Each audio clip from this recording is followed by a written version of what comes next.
because the waiver wire is plentiful. The waiver wire giveth, and the waiver wire taketh away. Right here. What's up, Whisper Nation?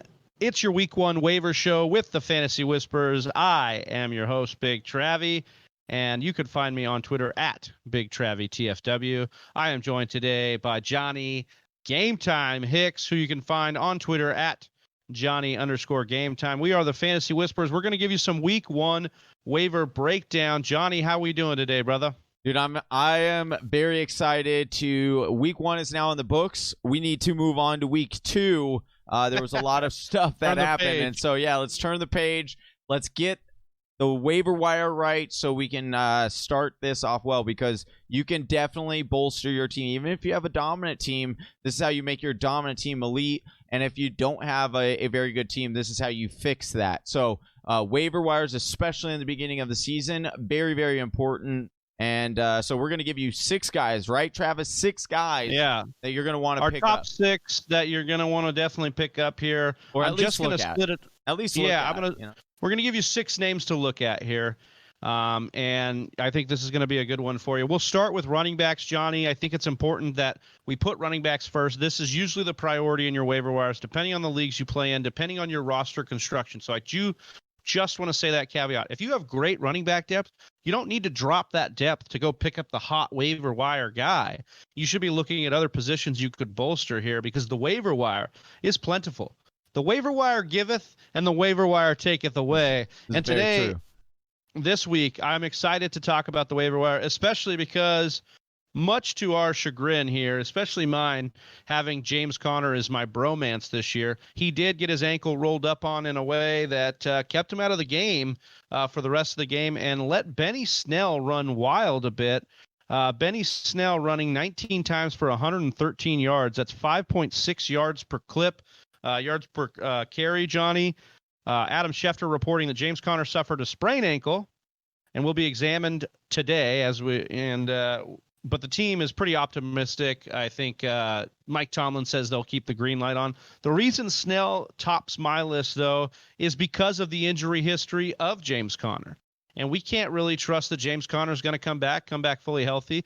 And if Snell continues to run at 5 yards per carry, Tomlin's not really going to have a choice here. He's going to have to keep Snell in. And I'll be honest, Conner didn't look good at the start. Even before he was hurt, he did not look as clear or as effective as Benny Snell.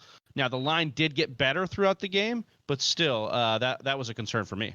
Oh, it definitely. And the nice thing is, you and I have had our vast debates on the show, but you nailed this one. Benny Snell has looked great. He is definitely not the player that we saw last year, and he looked great last night. You saw that Mike Tomlin was riding him. I mean, he fumbled, and he still came back in the game. That's great confidence in him. Yeah, well, luckily for him, the fumble was recovered by the Steelers. I mean, I feel like if it had it not been, like, you could have seen something else happen there. Maybe Jalen Samuels gets run because we saw him on a couple snaps. And I would agree. I think Snell's the safer option here out of the next guy I'm going to talk to, Johnny, and that's Malcome Brown. So talk to me a little bit about Malcome Brown. Right now rostered in 27% of Yahoo leagues.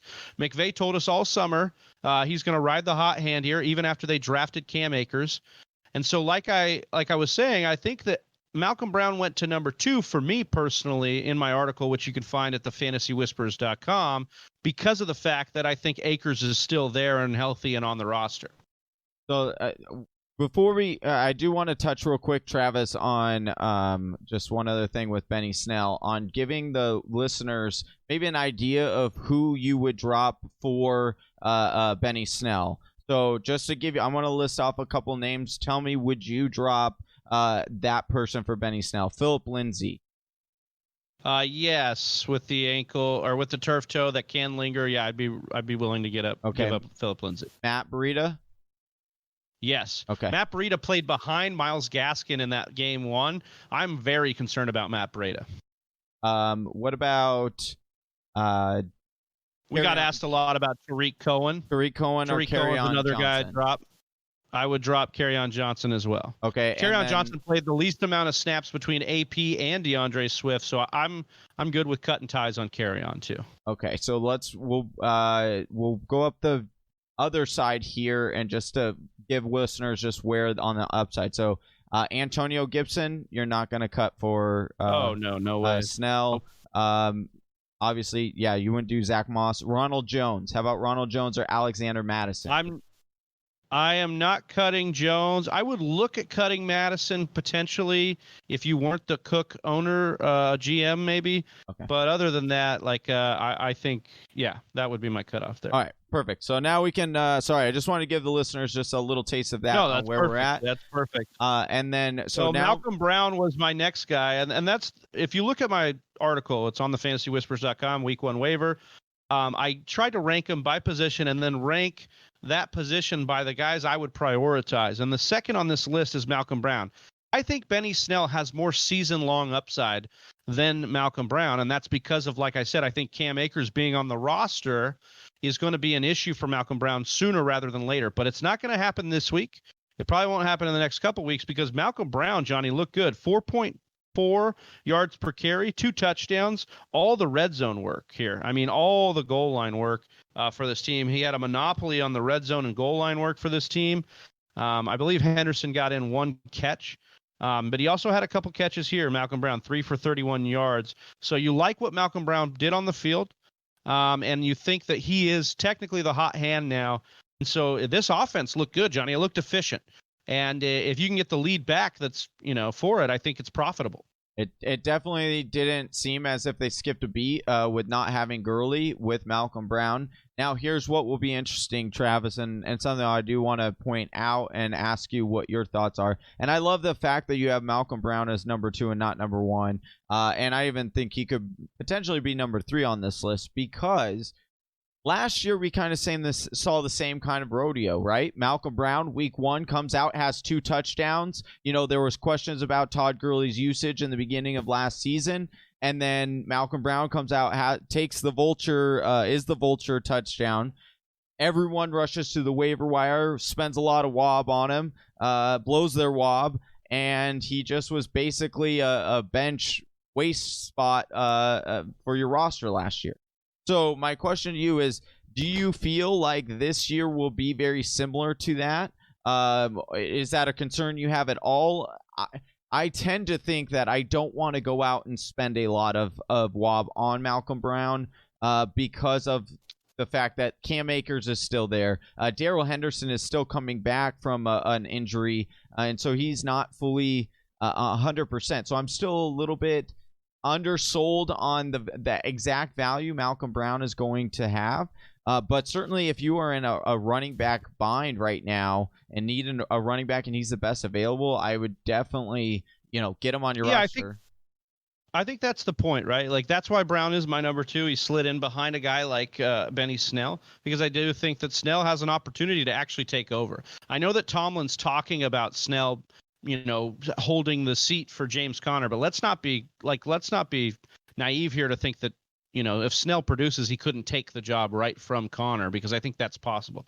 With Malcome Brown, I think Malcome Brown's playing on borrowed time. Whether it's Darrell Henderson or the newly drafted Cam Akers, Malcome Brown will fade out. He's a journeyman. He does his job, but he doesn't have juice. He doesn't have the flash that these two guys have if they get going. And so I think that's why Brown slots in at number 2 for me. Rostered in 27% of Yahoo leagues. I just think you've got to take a shot at him, because having the goal line back for that offense, until we see Cam Akers maybe take over any goal line work, Malcome Brown's going to have good value. All right. Let me ask you a couple of guys if you would drop them for Malcome Brown. Deebo Samuel. If you don't have an IR spot. This depends on roster construction and that IR spot. If I'm in need of running backs, I would drop Deebo Samuel for Malcome Brown. It just the RB thirst gets to be so real in the regular season. Okay. What about Julian Edelman? No, actually, I would not. I like Edelman. Every time I looked up at the screen, Edelman was getting balls caught from Cam Newton. So I actually think that Edelman's going to have good value this year going forward. All right, and I'll give you two guys that are going in the same area. We're going in the same area drafts. Jarvis Landry and Tyler Boyd. Would you cut either one of those guys for Malcome Brown? I think it's still early on both of those guys. I am concerned about Tyler Boyd. You could throw but Christian Kirk in there as well. Yeah, I would be more inclined to go with cutting Christian Kirk for Malcome Brown. I do believe that this offense is kind of poised to be the Hopkins and Drake show.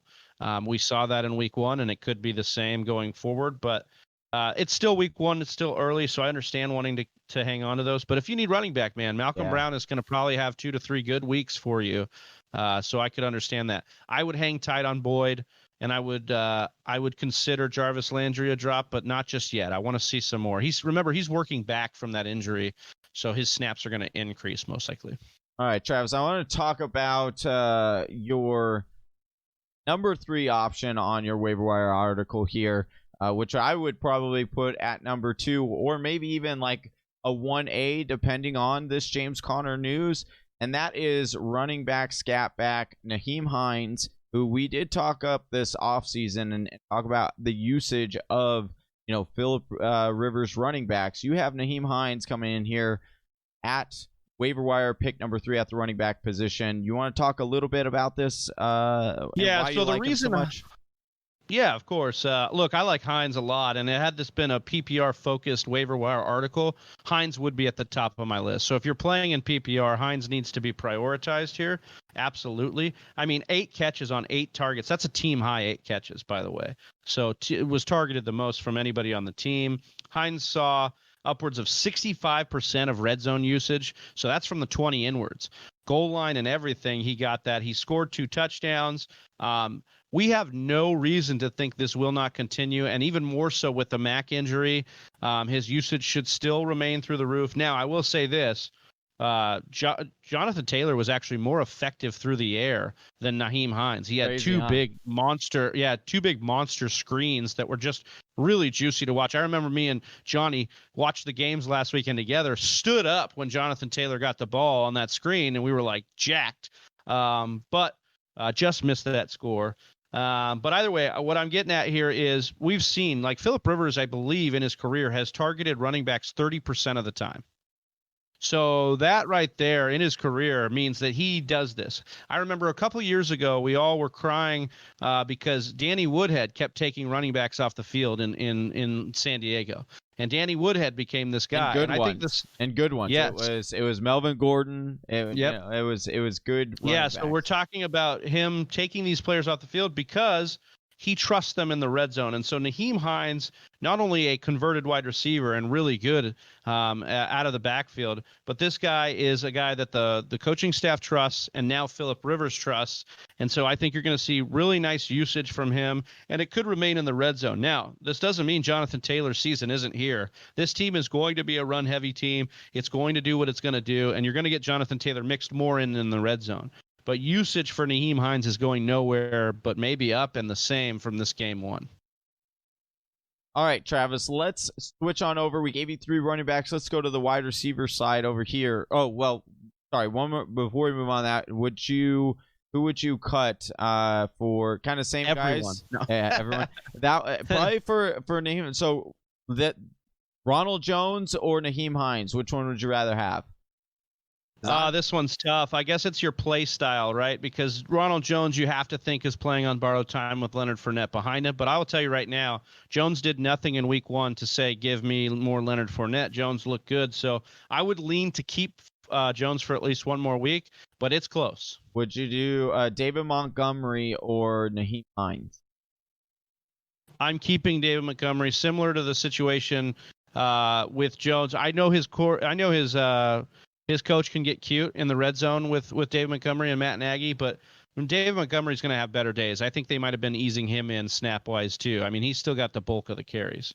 There, just to name a couple of other running backs that you listed here, Joshua Kelly, Adrian Peterson, Corey Clement.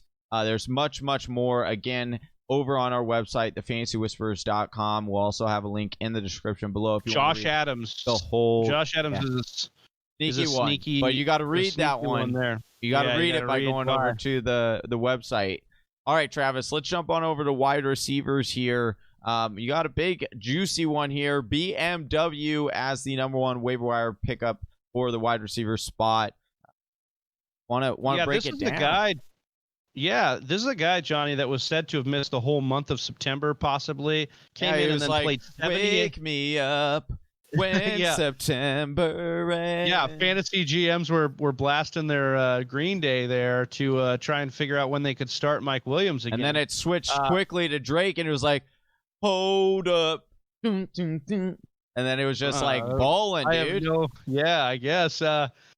But yeah, so the reports were he was going to miss the whole month of September. Then it was like Saturday. It's like Mike Williams trending in the right direction. Actually, I believe Saturday he was reported to be out. Yeah. And then Sunday he was likely to play. And then, Johnny, get this, he played 78% of the team snaps on Sunday, and he looked nice. I mean, so nice. He got 69 yards. Ooh, that's that nice. Nice. He caught 8 of 9 targets, and I think this is just what we had kind of been talking about all offseason, Johnny, that this is the concern about Keenan Allen because Tyrod Taylor has a deep average depth of target. He wants to push the ball down the field, and that's what he did to Mike Williams. Mike Williams not only looked healthy, he looked good. He looked like BMW. So if he's still available in your league, you need to snatch him up right away because this is a guy whose upside is really through the roof. He could literally be the number 1 for this team under the new quarterback that plays for the Chargers, and they've got a matchup against Kansas City this week that you're just going to want to put Mike Williams in. As long as he stays healthy, he's going to be good. There is injury risk, more heightened injury risk with Mike Williams, but there is way more season-long upside than pretty much anybody on the list that I have today. All right, would you drop Christian Kirk for BMW? Yes. What about what about Marvin Jones?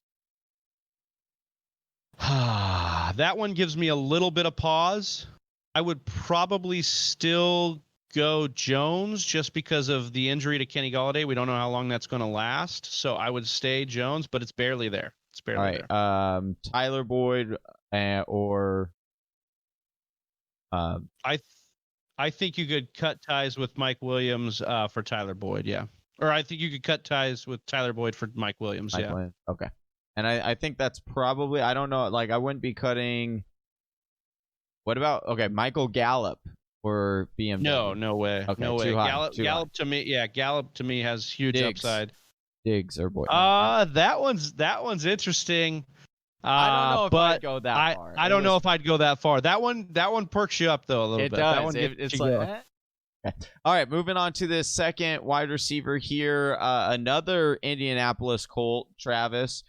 We got second-year wide receiver Parris Campbell, who looked to be not only building a very nice rapport during training camp, but that really translated on Sunday, Travis, where Parris Campbell got the bulk of the targets from Phillip Rivers. Yeah, so the thing is Phillip Rivers did a great job of spreading the ball around. I mean, we had 4 different Colts get 6 or more targets, and you also have to talk about the narrative of T.Y. Hilton on real grass. That's a thing. His splits are not as great. But I will tell you right now, Parris Campbell, not T.Y. Hilton, actually projects to be the better wide receiver for a guy like Phillip Rivers, who spent the back half of his career targeting a guy like Keenan Allen. If there's anybody on this roster to fill the Keenan Allen shoes for Phillip Rivers, to me it's Parris Campbell. We know that he was supposed to be somebody last year coming out of Ohio State, but he just did not get there, right? He could not get there. He could not stay healthy. There was a lot of things going on. Jacoby Brissett obviously was a big part of that too. But this is what happens with wide receivers. Second-year breakout sometimes, second-year uncovering. And I think especially in a PPR league, Parris Campbell is going to do some work this year in that offense. Johnny, they didn't punt at all on Sunday. The only reason they gave the ball to the Jaguars was on 2 interceptions from Phillip Rivers. So this offense was pretty much humming between the backs catching balls and Parris Campbell, and I really like what I saw out of the Colts, so I'd be investing in Parris Campbell. Love that one. All right, Travis, let's talk about Parris Campbell. Where would you kind of same wide receiver group you would be? Yeah, I don't think he has the upside as Mike Williams, and so when you're sitting there talking about, a Tyler Boyd or a Christian Kirk, you might have pause. But I think over Christian Kirk, yes. And then maybe Tyler Boyd, because there's still hope that Tyler Boyd ends up being the PPR guy you want. And we've seen him do it over a season long. We haven't seen Parris do it yet. So that's kind of where the push is. But I don't mind if you have a preference to go with the Colts offense over the Bengals offense. All right, we got one more wide receiver for you in this episode. That is a wide receiver who had a big game, and we've seen this before. We've seen mega games. We've seen the upside before, but he never quite seems to live up to that. But now he's back with his original coach from college, and things are looking good through week one. We're talking about wide receiver, newly to Carolina, Robbie Anderson. Travis, who really looked good, not only with Bridgewater, but in this offense, broke a really long touchdown catch late in the game that really put his fantasy day over the edge. Not sure how many people started him, but and we see that his ownership or his roster ability, his roster percentage on Yahoo is at 31%. So Travis, tell Whisper Nation why they need to go out and grab Robbie Anderson off the waiver wire. Yeah, well, just think about the logic that we used when we were projecting the Carolina Panthers this offseason. We said, look, the defense is lacking talent. This team is going to have to throw a lot. We believe that. It'll start, obviously, with Christian McCaffrey. DJ Moore will obviously get his, or we suspect he should get his. But we're looking at a situation where Robbie Anderson got 8 targets, Johnny, and exploded for 6 catches and 115 yards and a touchdown. 8 targets for a guy like Robbie Anderson. If he's fully healthy and getting 7 to 9 targets a game, that's dangerous, because that's like Deshaun Jackson, Marquise Brown, Jalen Reagor upside because of the big playability in Robbie Anderson, one of the fastest NFL players there are. And if this team is going to continue to be down in games and need to throw, Robbie Anderson, honestly, has a lot more upside in my mind than Parris Campbell. But Parris Campbell's floor is a little bit higher for me because of the volatility we've seen in Anderson's career. But similar to what we said about Will Fuller, if the targets get there, then you're really excited about Robbie Anderson. And I see no reason why the Panthers wouldn't continue to try and use Robbie Anderson on offense, given that they're going to need to be scoring to keep up in games.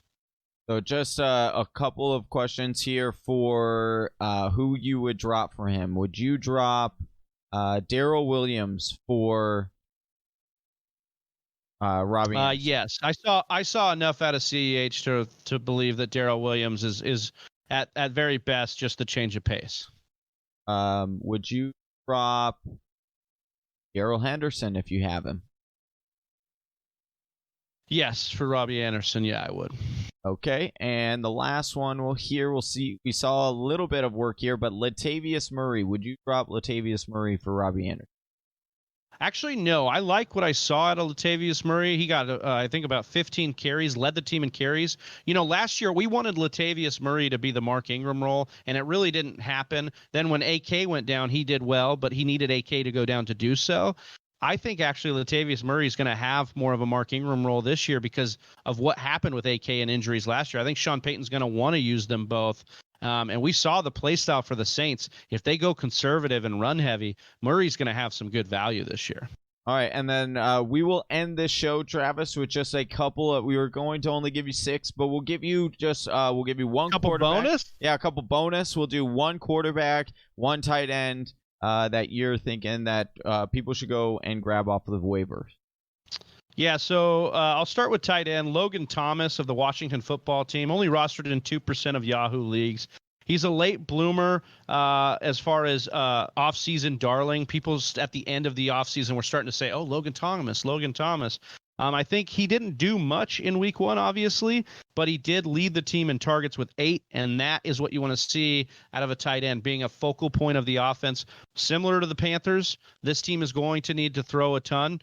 They are just not a very good team, so they will have a lot of volume, and I think Logan Thomas is a guy to keep an eye on, especially if you're a Blake Jarwin GM who just lost Blake Jarwin, and that's all you invested in. You definitely might want to go out and take a look at Logan Thomas. Definitely, the Washington football team has Arizona Cardinals on their on their schedule next. They did a good job in bottling up Kittle last week, so we'll see how that goes for Thomas. But I love the Logan Thomas pickup because there's basically nobody else besides Scary Terry there. All right, quarterbacks. We've been touting this guy. We said this guy had a really good opportunity to really shine, and even Bud Light said they'd offer you a free year subscription, possibly if they ever were to win.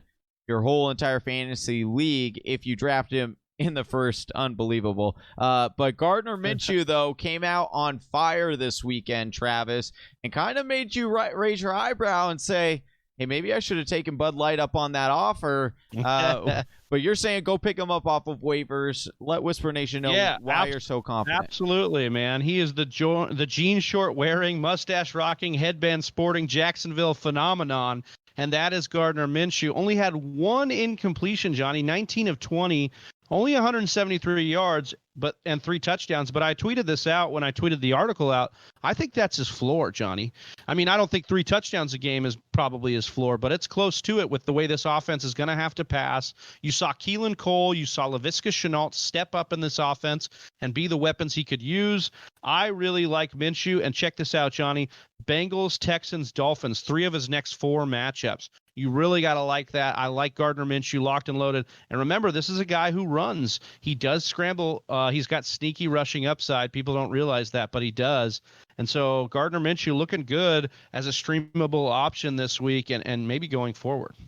Love that pick, and I hope he continues it. All right, if you guys want to see even more breakdowns of even more waiver wire guys or get a couple of other quarterbacks or tight ends, make sure you head on over to thefantasywhispers.com and check out that entire article. It is great. It will be up every single week on Tuesday. And subscribe to our channel if you haven't already. Hit that button, hit that bell so you get notified anytime we drop new content like the Waiver Wire Show on Tuesdays. All right, until next time, that is Big Travie. I'm Johnny Game Time Hicks, and we're the Fantasy Whisperers, and we're out of here. Good luck this week, guys. Peace. Peace.